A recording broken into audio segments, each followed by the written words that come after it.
Welcome to back my mini blog. ઓર અમે જવાના છે ફરવા માટે, ફાઇનલ ડિસાઈડ થઈ ગયું છે.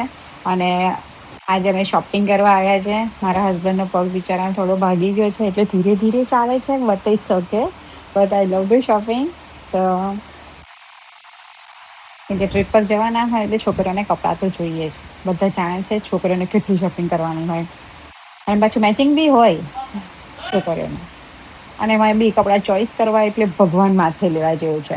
કેમ કે કપડાં એક નજરમાં તો કશું પસંદ આવે જ નહીં, તો સ્ટોર ભરીએ તો બી.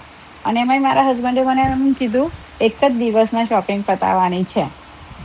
બોલો હવે તમે જ મને કહો, મારે એક દિવસમાં કેમની શોપિંગ પતાવી? બટ ઇટ્સ ઓકે, એક દિવસમાં બી શોપિંગ તો પતાવવી જ પડશે. બટ ચાલે, એ મને ફરવા લઈ જાય છે, એના માટે હું બહુ ખુશ છું. એટલે એના માટે એક દિવસ શોપિંગ તો પતાવી દઈશ સર. પણ એમાં ફરી ફરીને તમને ખબર છે ને, ભૂખ બી એટલી લાગી જાય, એટલે ખાવું બી પડે. અને સુરતનું ખાવાનું એટલે મજા પડી જાય. સુરતનો ટેસ્ટ જ કઈ અલગ છે ખાવા માટે. હું વર્ષમાં એક વાર આવું છું સુરત, એક બે વાર માંડ આવતી હોઈશ, પણ મજા આવી જાય છે મને ખાવાની.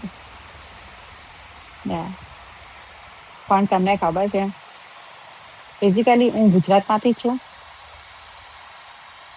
એક સુરત મારી સાસરી છે. મારા હસબન્ડ એમના પૈસા ઉડાવીને તો જો કેટલા ખુશ છે. ફાઇનલી બધી શોપિંગ ડન કરી દીધી છે. અને મારા નેક્સ્ટ વ્લોગમાં બતાવીશ તમે શું શું લીધું છે. ઓકે, એન્ડ મારા વ્લોગ જોવાનું ભૂલતા નહીં. અને મારી ચેનલને હજુ બી સબસ્ક્રાઈબ ના કરે તો પ્લીઝ કરી દેજો. થોડો ઘણો સપોર્ટ મને બી કરી દેજો.